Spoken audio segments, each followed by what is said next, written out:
अस्सलाम वालेकुम दोस्तों, उम्मीद है कि आप सब खैरियत से होंगे।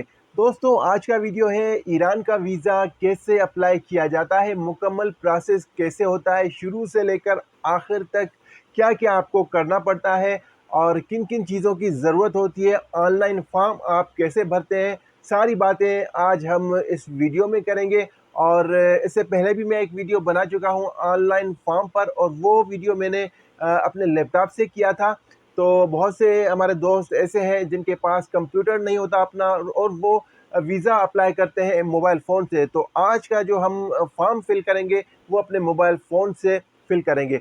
उसके अलावा जो बीच में एरर्स आते हैं, बहुत सारे मेरे पास मैसेजेस आ रहे थे, उन एरर्स के बारे में भी हम बात करेंगे कि उनको कैसे हल किया जाता है, क्यों आते हैं बीच में एरर्स। तो जनाब, वीडियो शुरू करने से पहले उन दोस्तों से मैं ये कहूँगा कि चैनल को सब्सक्राइब कर लें जो कि इस वक्त चैनल पर नए हैं, और बेल का आइकन भी ज़रूर दबाइएगा ताकि आने वाले जो मालूमाती वीडियोज़ हैं वो आप तक पहुँचते रहें, और जो पुराने हैं वो वीडियो को लाइक कर लें। तो जनाब, वीडियो की शुरुआत करते हैं, और सबसे पहले हम बात करेंगे कि जब हम वीज़ा के लिए अप्लाई करते हैं तो सबसे पहले हमें क्या करना होता है। सबसे पहले हमारे पास किन-किन चीज़ों का होना लाज़मी है। हमेशा याद रखें, जब आप वीज़ा के लिए अप्लाई कर रहे हैं तो सबसे पहले आपके पास पासपोर्ट का होना लाज़मी है, और वो पासपोर्ट कम से कम 6 महीने के लिए वैलिड होना चाहिए। मतलब आपके पास अगर 5 साल का पासपोर्ट है, अगर आपने नया बनवाया है तो फिर तो कोई मसला नहीं है। अगर वो पुराना है और उसकी वैलिडिटी ख़त्म हो रही है और वो 6 महीने से कम है उसकी वैलिडिटी, तो फिर आपका वीज़ा नहीं लगेगा, रिजेक्ट हो जाएगा। इसलिए लाज़मी है कि 6-7 महीने से ज़्यादा उसकी वैलिडिटी होनी चाहिए। और उसके बाद आपके पास एनआईसी होना चाहिए अगर आपकी उम्र 18 साल से ज़्यादा है। अगर आपकी उम्र 18 साल से कम है तो आपके पास एक बे फॉर्म होना चाहिए जो कि नादरा से आप निकलवाते हैं, और पासपोर्ट बनवाने के लिए भी आपको बे फॉर्म की ज़रूरत पड़ती है। वही बे फॉर्म जब आप निकलवाते हैं तो हमेशा वही आप यूज़ करते हैं, वो आपके पास पड़ा होता है।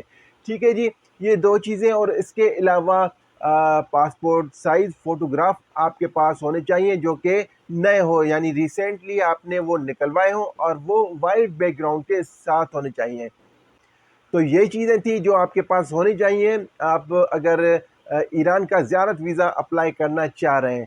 अब आते हैं जनाब, जब आप कंप्यूटर के सामने आएँगे या अपने मोबाइल के सामने जब आप फॉर्म फिल करेंगे, तो सबसे पहले ईरान की जो वीज़ा की जो वेबसाइट होती है वो आप ओपन करेंगे। मैं नीचे डिस्क्रिप्शन में भी उसकी लिंक दे दूँगा, और सामने भी आपको वो वेबसाइट नज़र आ रही होगी स्क्रीन पर इस वक्त। तो जनाब, ये वेबसाइट आप खोलते हैं, लेकिन उससे पहले 2 चीज़ें आपके पास होनी लाज़मी है। एक तो जो आपका जो पासपोर्ट है उसकी डिजिटल कॉपी, इस तरह जिस तरह इस वक्त आप इसकी स्क्रीन पर देख रहे हैं, ये डिजिटल कॉपी आपके पास होनी चाहिए। और उसके अलावा आपके पास आपका जो फ़ोटो है पासपोर्ट साइज़, उसकी डिजिटल कॉपी भी आपके पास होनी चाहिए। उसकी जो साइज़ और विड्थ होती है, ये हमेशा आप याद रखें। सामने इस वक्त आपको नज़र आ रही है पासपोर्ट की क्या होनी चाहिए, विड्थ और लेंथ, और आपकी तस्वीर की विड्थ और लेंथ क्या होनी चाहिए। और उसके अलावा ये भी हमेशा याद रखें, आपकी जो ये डॉक्यूमेंट्स होते हैं, जो इनका जो डेटा होता है वो 500 केबी से ज़्यादा ना हो। ये डॉक्यूमेंट्स आपके 500 केबी से ज़्यादा ना हो, यानी आपकी पिक्चर जो है वो भी 500 केबी से ज़्यादा ना हो, और आपका जो पासपोर्ट है वो भी 500 केबी से ज़्यादा ना हो। अब यहाँ पे ही ज़्यादातर मसले आते हैं लोगों को, जब वो अप्लाई करते हैं, फॉर्म फिल करते हैं, तो वहाँ पे एरर आ जाता है, क्योंकि इस बारे में उनको ज़्यादा पता नहीं होता, और साइज़ वो गलत सेट करते हैं, या फिर उनका जो केबीज़ हैं वो बढ़ जाते हैं, तो उनको समझ नहीं आता। एक तो इंटरनेट पर बहुत सारे ऐसे सॉफ्टवेयर मौजूद हैं जो रिसाइज़ करते हैं पिक्चर को, वहाँ से आप कर सकते हैं। दूसरा आपके लिए एक ईज़ी तरीका ये है कि आप किसी भी फ़ोटोग्राफ़र के पास जाएँ, या फिर किसी कंप्यूटर वाले के पास जाएँ, वहाँ पर जाके अपनी ये दोनों चीज़ें स्कैन करवाएँ, और ये साइज़ वग़ैरह आप उनको बताएँ कि इसमें मुझे ये सेट करके दें। फिर आप वो यूएसबी वग़ैरह में या अपने मोबाइल में डलवा के आप लेके आएँ, उसके बाद आप फ़ॉर्म भरें तो आपके पास एरर नहीं आएँगे। तो उसके बाद हम चलते हैं इस वक्त मोबाइल फ़ोन की स्क्रीन पर और देखते हैं कि फॉर्म कैसे भरा जाता है। ओके दोस्तों, हम इस वक्त मौजूद हैं मोबाइल फ़ोन की स्क्रीन पर। ये आप वेबसाइट देख सकते हैं evisa.mfa.ir, यहाँ पे खुली हुई है। आप जैसे ही नीचे जाएंगे तो ये सामने लिखा हुआ है अप्लाई नाउ। आप इस अप्लाई नाउ पर क्लिक करेंगे और अगले पेज की जानिब हम चलेंगे। उसके बाद हम आएंगे नीचे, आखिर में लिखा हुआ है ये start visa application.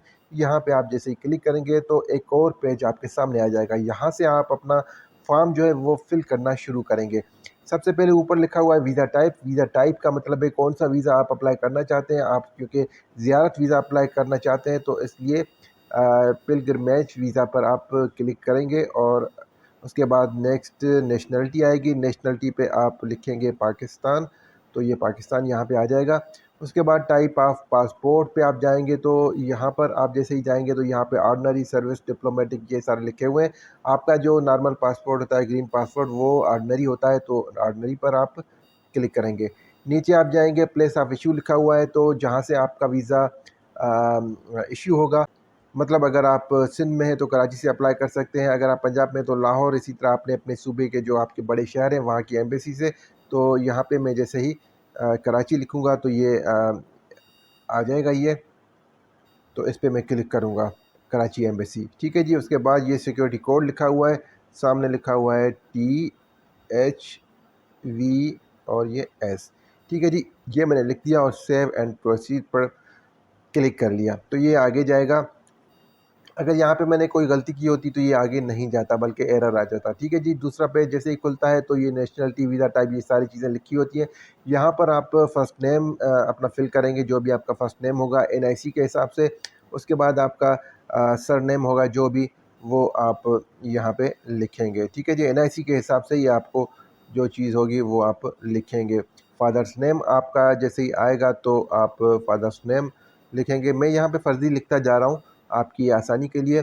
Gender male होंगे तो मेल, फीमेल होंगे तो फीमेल यहाँ पे आप क्लिक कर सकते हैं। और फार्मर नेशनलिटी पाकिस्तानी है। प्लेस ऑफ बर्थ वो भी पाकिस्तान है जी आपकी। डेट ऑफ बर्थ जो होगी आपकी वो आप लिखेंगे। ये यहाँ पे मैं अपनी फ़र्ज़ी डेट लगा रहा हूँ और ये देखें 1 जनवरी, तो ये आ गई। उसके बाद सिंगल, अगर आप हैं तो सिंगल, अगर मैरिड है तो मैरिड आप यहाँ पे लिखेंगे। आपका जो प्रोफेशन है वो आप यहाँ पे लिख सकते हैं, जॉब है तो जॉब लिखेंगे। उसके बाद पर्सनल फ़ोटो पर आते हैं। पर्सनल फ़ोटो पर जैसे ही आप चूज़ फाइल करेंगे तो ये सारे इस तरह आपका मोबाइल फ़ोन में खुल जाएगा। तो यहाँ से ब्राउज़ आप करके और वो तस्वीर जो आपकी होगी वो आप ढूँढेंगे यहाँ पर। ठीक है जी। जो तस्वीर होगी आप की अपनी, वो आप यहाँ से सिलेक्ट करेंगे। यहाँ पे ओके लिख के आ गया। अगर ये तस्वीर, इसकी साइज़ अगर गलत होती तो यहाँ पे एरर आ जाता। तो हमेशा आपको ख़्याल रखना है कि आपकी जो तस्वीर हो वो उसकी साइज़ ठीक होनी चाहिए। तो उसके बाद हम चलेंगे आगे नीचे। नीचे आएगा एप्लीकेशन फ़ोन नंबर। आपका जो एप्लीकेंट फ़ोन नंबर, आपका जो फ़ोन नंबर होगा वो आप यहाँ पर लगाएँगे। ठीक है जी। उसके बाद अब एप्लीकेंट सेल नंबर, वहाँ पर ऊपर जो था वहाँ पर आप पीटीसीएल का नंबर होगा तो वो लगाएंगे, नहीं तो नहीं होगा तो आप मोबाइल फ़ोन ही अपना लगा लेंगे। तो आजकल तो तकरीबन 2-2 3-3 नंबर सबके पास होते हैं, तो यहाँ पर जो दूसरा नंबर आपका होगा वो आप यहाँ पर लगा लेंगे। उसके बाद ईमेल आप लगाएंगे। याद रहे कि ईमेल आपकी अपनी होनी चाहिए और एक्टिव होनी चाहिए जो आप यूज़ करते हैं, क्योंकि इस पर आपका आखिर में कोड आता है। कोड के बाद आप नीचे जाएंगे ज़िप कोड, ज़िप कोड को आप छोड़ देंगे। रेजिडेंट एड्रेस जो आपकी होगी फर्जी जो भी, वो आप यहाँ पर लिख लेंगे। उसके बाद आपका फ़ोन नंबर ईरान आ रहा है। अब यहाँ पे लोग थोड़ा सा परेशान हो जाते हैं कि ईरान का फ़ोन नंबर, आप गूगल में जाकर किसी भी होटल का, ईरान के होटल का फ़ोन नंबर सर्च कर सकते हैं। उसकी एड्रेस और ये फ़ोन नंबर दोनों चीज़ें आपको काम आएंगी। तो यहाँ पे आप, ये तो मैं फ़र्ज़ी लगा रहा हूँ लेकिन आपको यहाँ पर फ़र्ज़ी नहीं लगाना, बल्कि ईरान का किसी होटल का फ़ोन नंबर यहाँ पर लिखना है और यहाँ पर उसी होटल का नाम और उसी होटल की एड्रेस यहाँ पर आपको लिखनी है। उसके बाद आप नीचे जाएंगे। नीचे जाकर हम आएंगे पासपोर्ट नंबर पर। पासपोर्ट नंबर जो होता है वो आपके पासपोर्ट पर लिखा हुआ होता है, वो आप लिखेंगे। और उसके बाद हम आते हैं टाइप ऑफ पासपोर्ट, तो ये ऑलरेडी लिखा हुआ ऑर्डिनरी, क्योंकि हमने ऊपर भर दिया था। अब ये डेट ऑफ इशू यहाँ पे आ रहा है। डेट ऑफ इशू का मतलब होता है कि आपका जो पासपोर्ट है वो कब इशू हुआ था, उस पर डेट लिखी हुई होती है। जब आपका पासपोर्ट इशू हुआ था वो जो डेट है वो लाजमी करेक्ट यहाँ पर लगानी है। और आपका पासपोर्ट जो एक्सपायर होता है वो उसकी डेट क्या है वो भी पासपोर्ट पर लिखी हुई होती है, तो उसकी डेट भी आप यहाँ लगाएंगे। पासपोर्ट या तो 5 साल के लिए होता है या तो फिर 10 साल के लिए होता है। उसके बाद हम आएंगे पासपोर्ट कापी पर। पासपोर्ट की कापी आप यहाँ यहाँ पर जो है अपलोड करेंगे, उसी तरह जिस तरह आपने तस्वीर अपलोड की थी अपनी। ठीक है जी।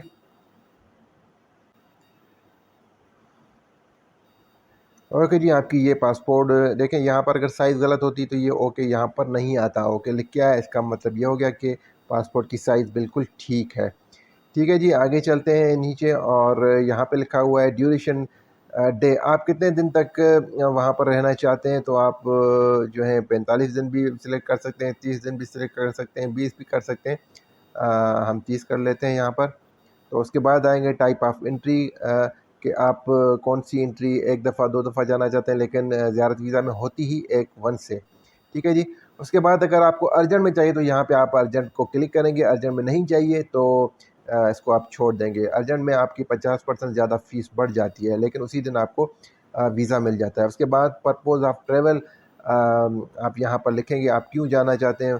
ज़ियारत के लिए जाना चाहते हैं तो आप ज़ियारत ही लिखेंगे। ठीक है जी। उसके बाद आते हैं अप्रोक्सीमेट अराइवल डेट। आप क्या मतलब वहाँ पर ईरान में किस डेट को वहाँ पर पहुँचेंगे, ये सिर्फ अंदाज़ा होता है, ये ज़रूरी नहीं है, इस पे परेशान होने की ज़रूरत नहीं है।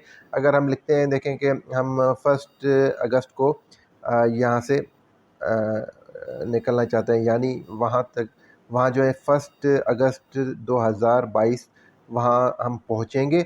और 30 अगस्त जो है 2022, 30 अगस्त हम यहाँ पर लिख लेते हैं कि हम वहाँ तक रहेंगे। अगर ये आगे पीछे भी हो जाता है तो ये कोई भी मसला नहीं है। अगर आप ज़्यादा भी रह जाते हैं अपने वीज़ा के हिसाब से, आप निकलते ही 20 अगस्त को हैं तो कोई मसला नहीं है, ये सिर्फ़ अंदाज़ा होता है, ये आगे पीछे हो जाता है। ठीक है जी। रेज़िडेंस कार्ड ये आपकी ज़रूरत नहीं है। उसके बाद आप इसको सेव एंड प्रोसीड करेंगे। तो यहाँ से एक दफ़ा ये सारा फ़ॉर्म जो आपने फ़िल किया है ये आपके सामने आ जाता है। तो आप देख सकते हैं ये पूरा फ़ॉर्म जो है जो हमने भरा था वो यहाँ पर आ गया है। इसमें पूरी डिटेल आपको एक बार फिर दिखाई जाएगी और उसके बाद आपको कहा जाएगा कि आप यहाँ से कंफ़र्म कर लें। ये पूरा फ़ॉर्म आप चेक कर लें, यहाँ पर कोई गलती तो नहीं हुई है। अगर गलती नहीं है तो ठीक है जी, आप इसको कंफ़र्म कर लें।